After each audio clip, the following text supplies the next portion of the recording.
Puji nama Tuhan. Shalom. Shalom, selamat pagi Bapak Ibu Saudara. Shalom, selamat pagi.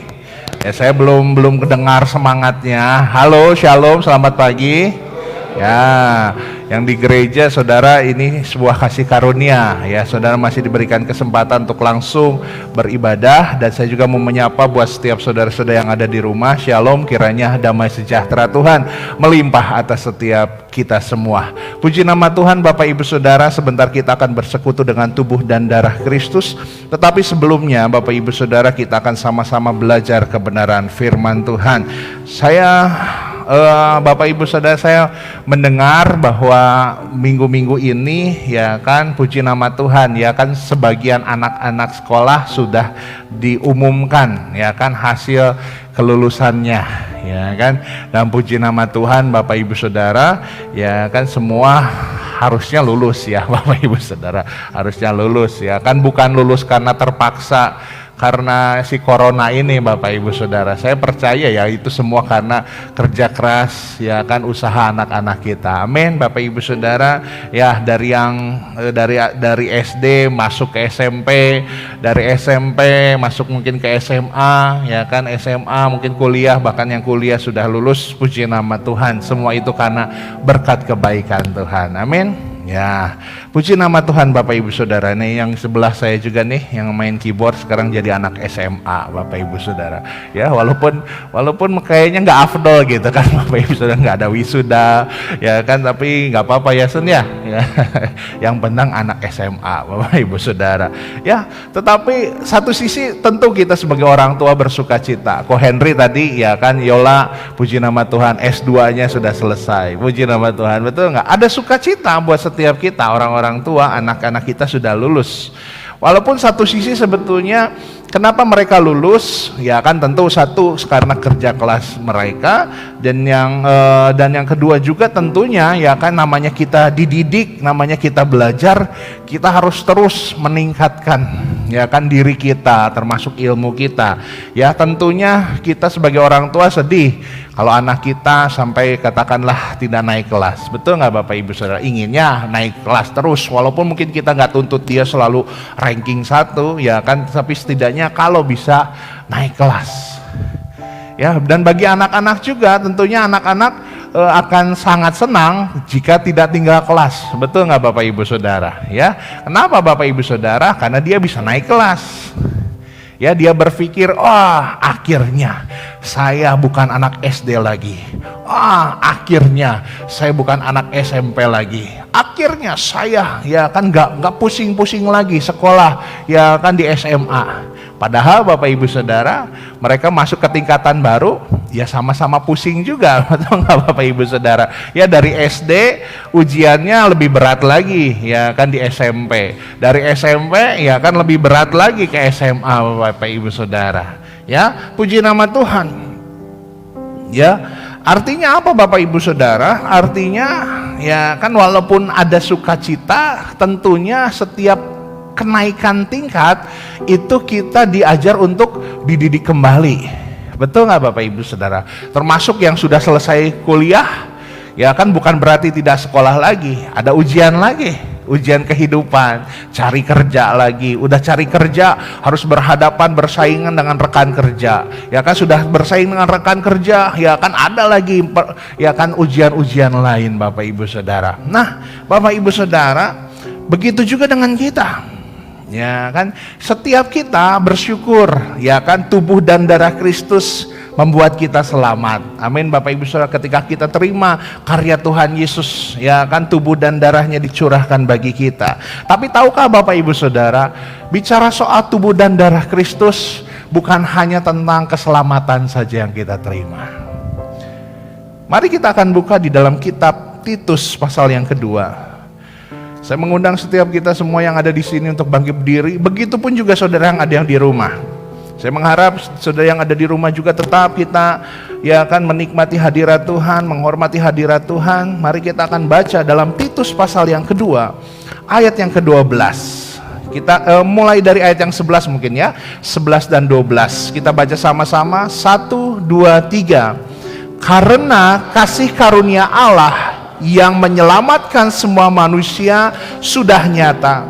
Ia mendidik kita supaya kita meninggalkan kefasikan dan keinginan-keinginan duniawi, dan supaya kita hidup bijaksana, adil, dan beribadah dalam dunia sekarang ini. Amin, Bapak Ibu Saudara. Silahkan duduk. Ayat yang 11 mengingatkan kepada kita semua bahwa karena kasih karunia Allah lewat tubuh dan darah Kristus, kita semua diberikan keselamatan. Amin, Bapak Ibu Saudara. Tetapi firman Tuhan mengatakan juga, selain untuk menyelamatkan kita, tubuh dan darah Kristus, kasih karunia Tuhan, pengorbanan Tuhan, ya kan, juga dinyatakan dalam ayat yang ke-12. Ia mendidik kita. Nah, bagi hari ini Bapak Ibu Saudara, apa yang terjadi saat-saat ini dalam kehidupan kita, ya, adalah sebuah bagian daripada pendidikan Tuhan. Ya, sebab jelas firman Tuhan mengatakan bahwa kasih karunia Tuhan yang menyelamatkan kita juga untuk mendidik setiap saya dan saudara. Mengapa Tuhan harus mendidik kita? Kita akan lihat dalam Yohanes pasal yang ke-13, ayat yang ke-13. Yohanes pasal yang ke-13, ayat yang ke-13, saya akan bacakan.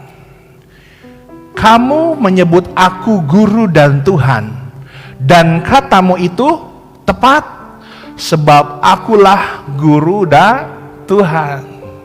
Jadi mengapa Tuhan memberikan kasih karunia bukan hanya menyelamatkan? Karena memang Tuhan itu sudah naturnya satu paket. Dia bukan hanya Tuhan yang menyelamatkan saya dan saudara, tetapi dia adalah sosok guru yang harus mendidik kita. Bapak Ibu Saudara, ya, jadi bersyukurlah kalau hari ini, sekalipun dari awal Maret sampai sekarang kita masuk bulan Juni, Bapak Ibu Saudara, kita mengalami berbagai hal yang mungkin baru pertama kali kita hadapi, Bapak Ibu Saudara. Persoalan COVID ini banyak sekali efeknya, terutama efek ekonomi kita rasakan, efek psikologis kita rasakan, Bapak Ibu Saudara. Tetapi kita mengucap syukur kalau hari ini saudara yang di rumah, saudara yang ada di sini, kita masih bisa beribadah. Itu semua karena kasih karunia Tuhan. Ya, ini adalah satu proses didikan daripada Tuhan. Jadi Bapak Ibu Saudara, ketika ada permasalahan, janganlah terburu-buru kita marah. Janganlah terburu-buru kita mengeluh. Karena saya yakin dan percaya, memang ini yang Tuhan sedang kerjakan dalam hidup kita. Tuhan sedang mendidik kita. Amin. Nah, mengapa? Ya, atau apa tujuan Tuhan mendidik kita? Kembali dalam kitab Titus tadi. Jelas firman Tuhan mengatakan dalam kitab Titus, apa tujuan daripada Tuhan mendidik kita. Ayat yang ke-12 saya bacakan kembali. Ia mendidik kita, pertama, supaya kita meninggalkan kefasikan dan keinginan-keinginan duniawi. Amin, Bapak Ibu Saudara. Ia mendidik kita supaya kita meninggalkan kefasikan dan keinginan-keinginan duniawi. Bapak Ibu Saudara, ya. Jadi ketika kita menerima Yesus sebagai Tuhan dan Juru Selamat, tentunya kita melakukan, ya kan, dengan hati kita. Betul nggak Bapak Ibu Saudara? Ada yang di sini berpura-pura terima Tuhan? Saya percaya setiap kita dengan hati kita, kita menerima Yesus sebagai Tuhan. Amin. Bahkan dengan mulut kita, kita mengatakannya. Tetapi Bapak Ibu Saudara, mengapa Tuhan harus mendidik kita? Karena saya yakin dan percaya, mulut yang mengucapkan, hati yang mengucapkan itu baik. Tetapi Bapak Ibu Saudara harus disertai dengan perbuatan yang nyata. Amin Bapak Ibu Saudara. Perbuatan yang nyata yaitu perbuatan yang meninggalkan kefasikan dan keinginan-keinginan daging.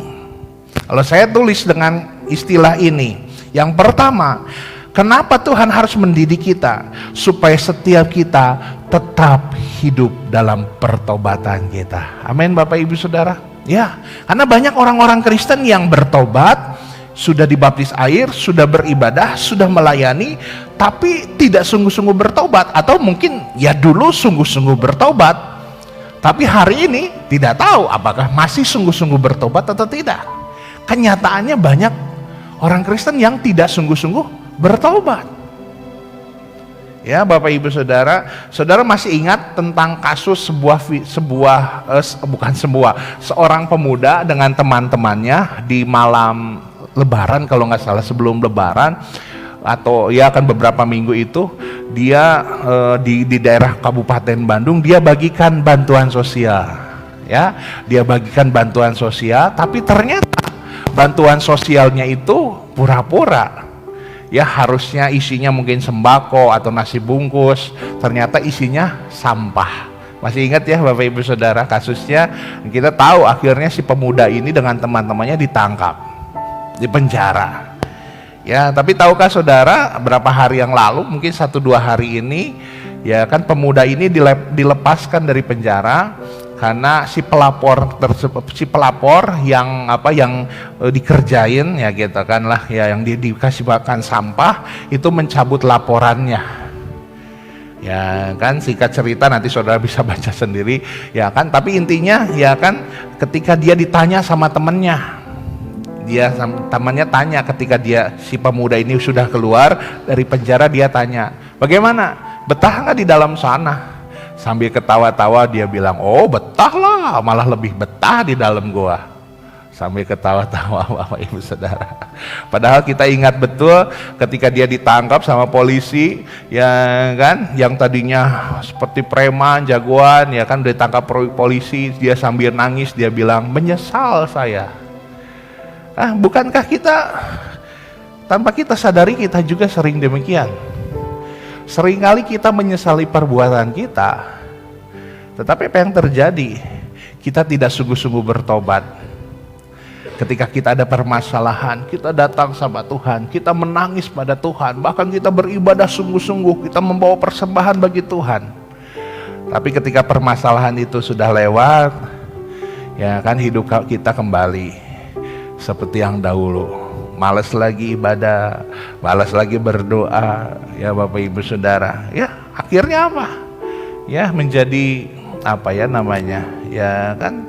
Ya seperti itu. Kalau orang pernah saya ada satu ungkapan ya, saya lupa. Ya kan, jadi dia setiap bukan kristal apa ya Pak Joy ya? Ya kan bukan Kristen Natal, tetapi ya kan hari Minggu, Kristen Kumat, ya kan Senin ingat nggak Kohen ya kan istilahnya? Kristen Tomat. Nah, Bapak Ibu Saudara, ya Saudara hati-hati jangan jadi Kristen Tomat. Hari Senin sampai Sabtu ya kan kumat, hari Minggunya tobat ya, karena mau ibadah, tobatlah. Waduh, saya ingat hari Senin sampai Sabtu banyak dosa saya. Mau hari Minggu ya kan baru tobat. Balik lagi setelah hari Senin, ya kumat lagi Bapak Ibu Saudara.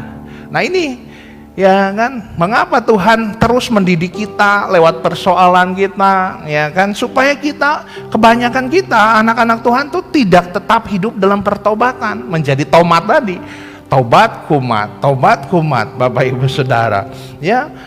Nah, Bapak Ibu Saudara, ya, seperti kita ketahui tadi, ya kan, bahwa semuanya ini, ya kan, memang pada awal mulanya memang naturnya Tuhan. Tuhan kita bukan hanya sebagai Tuhan yang menyelamatkan kita, tetapi Tuhan yang adalah guru kita. Dia mendidik kita.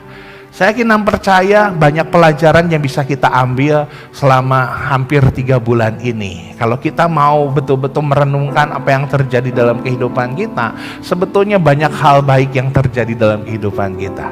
Di samping persoalan, tentu Bapak Ibu Saudara, ada banyak persoalan, betul nggak? Ko Henry belum bisa jualan lagi di Cibadak. Ya kan, Pak Rudi Aloy masih harus merumahkan, ya Pak ya, udah berapa minggu ini. Pak Medi juga masih harus dirumahkan. Pak Joy juga belum bisa, ya kan, usaha seperti biasa. Ini realita yang terjadi. Saya pun demikian, ya kan, mengalami tekanan Bapak Ibu Saudara. Tapi pada akhirnya, ya kan, seperti saya contohnya, bagaimana ya kita bisa tetap melayani jemaat Tuhan dengan baik, ya kan, setiap ada waktu, ya kan, saya dibantu Saudara Heski, kita ngulik bagaimana caranya bikin sebuah rekaman yang baik, ya kan, seperti yang hari ini Saudara bisa nikmati. Begitu juga dengan Saudara yang lainnya, ya kan, kita jadi berkreativitas, ya kan. Pak Medi, ya kan, akhirnya bukan turun gunung, turun dapur lagi ya Pak Medi ya, turun dapur, ya kan, yang biasanya urus kaos kaki sekarang urus, ya kan, rica-rica lagi, betul nggak, ya kan? Kenapa? Karena kita berpikir kreatif, dan itu salah satu hal yang baik yang terjadi akibat daripada COVID-19 ini. Betul nggak Bapak Ibu Saudara? Nah, artinya apa? Artinya semua ini terjadi karena memang Tuhan sedang mendidik kita. Ya Bapak Ibu Saudara. Nah, kalau istri saya, ya kan, istri saya ini saya baru tahu, oh dia senang gambar. Jadi tugas anak-anaknya Bapak Ibu Saudara, kalau ada tugas kreativitas, bukan mamahnya yang repot, mamahnya yang seneng gitu, bikin kreativitas, bikin gambaran gitu kan. Anaknya udahlah sama mamah aja, tahu beres Bapak Ibu Saudara. Karena istri saya, oh rupanya saya baru tahu juga setelah sekian lama mengenal dia, dari pacaran 2004, Bapak Ibu Saudara bayangkan 2004, ya kan baru tahu istri saya ini suka menggambar Bapak Ibu Saudara. Nah ini karena hal-hal yang seperti ini kita bisa ketahui ketika kita bisa menyadari bahwa permasalahan apapun yang terjadi sebetulnya bukan masalah, tetapi sebuah bentuk didikan Tuhan buat kita semua. Amin. Ya. Mengapa Tuhan mendidik kita? Coba Wahyu pasal 3. Wahyu pasal 3 ayat yang ke-19. Barang siapa kukasihi, ia kutegur dan kuhajar. Sebab itu relakanlah hatimu dan bertobatlah. Jadi kalau Tuhan menegur kita, Tuhan menghajar kita, firman Tuhan katakan relakan hati kita. Jangan mengeraskan hati, jangan membandel, jangan melawan, tetapi bertobatlah. Amin Bapak Ibu Saudara. Ya, pagi hari ini sama seperti yang tadi saya ceritakan, seorang pemuda tadi. Seringkali kita sama, ketika sudah kena batunya barulah kita menyesal. Tetapi terkadang penyesalan kita itu hanya penyesalan sementara, bukan sungguh-sungguh hasil daripada pertobatan. Betul nggak Bapak Ibu Saudara? Ya, mari uji hati kita. Betulkah kita seperti itu, jatuh bangun di dosa yang sama? Ya kan? Oleh sebab itu Bapak Ibu Saudara, mari saya mengajar setiap kita. Ya kan, kalau hari ini Bapak Ibu Saudara, beberapa bulan ini kita rindu, waduh ya rasanya nggak enak ya, nggak bisa ibadah. Waduh rasanya ya kan gimana ya, ada yang kurang kalau saya nggak datang ibadah ke gereja langsung ke rumah Tuhan. Nah, sebentar lagi saudara akan diuji lagi. Saudara-saudara yang selama beberapa bulan ini merasa kehilangan, ada sesuatu yang hilang dalam hati saudara karena saudara tidak bisa beribadah. Sebentar lagi ada datang ujian lagi. Ujiannya apa Bapak Ibu Saudara? Ujiannya begini. Kita dalam waktu dekat kita akan bisa beribadah kembali Bapak Ibu Saudara. Ya, doakan, kita masih dalam proses, ya kan. Bahkan Kapolsek, ya kan, Ibu RT RW sudah mensupport gereja kita untuk segera membuka ibadah. Sampai kemarin malam masih mereka WA saya, ya kan, mereka pikir hari ini kita akan beribadah buka lagi, ya kan, karena mereka mensupport. Nah, tapi balik lagi Bapak Ibu Saudara. Nah, justru ini menjadi ujian bagi kita sekarang. Kalau saudara yang dari bulan Maret sampai bulan Juni merasa, ya kan, aduh kok rasanya nggak bisa ibadah, rasanya hatiku hampa. Wah Bapak Ibu Saudara. Nah pertanyaannya nanti setelah gereja ini dibuka lagi untuk beribadah dengan biasa, apakah masih saudara punya satu kerinduan untuk dapat beribadah dengan Tuhan? Atau saudara merasa, udahlah lebih enak ibadah di rumah, ya kan, gak usah bangun pagi-pagi cuman depan TV, depan handphone, ya kan, gak ada yang tahu saya dengar atau enggak, tinggal geletakin aja, ya, absen aja, shalom saya hadir, kan gak ada yang tahu ya saudara ya. Saudara lagi tiduran tidur lagi gitu kan, baru setelah selesai saudara baru bilang amin, kan gak ada yang tahu. Betul nggak Bapak Ibu Saudara? Nggak usah repot-repot lah, toh ada ibadah online. Betul, nantinya ke depan kita akan tetap seperti ini Bapak Ibu Saudara, ya kan, tetap ada ibadah online, ya kan, di tengah-tengah ibadah yang langsung ke gereja, sebagian jemaat bergantian, ya kan akan dibagi kelompok, ya kan mungkin minggu depan, ya kan kelompok A katakanlah bisa datang ibadah, ya kan setengahnya lagi online. Begitupun gantian, karena ketentuannya kita hanya bisa 30% ya kan daripada kapasitas ruangan, Bapak Ibu Saudara. Nah, makanya saya bilang tadi, kalau saudara sudah merasa kehilangan, ya kan hati saudara rindu untuk beribadah, nanti tantangannya ke depan.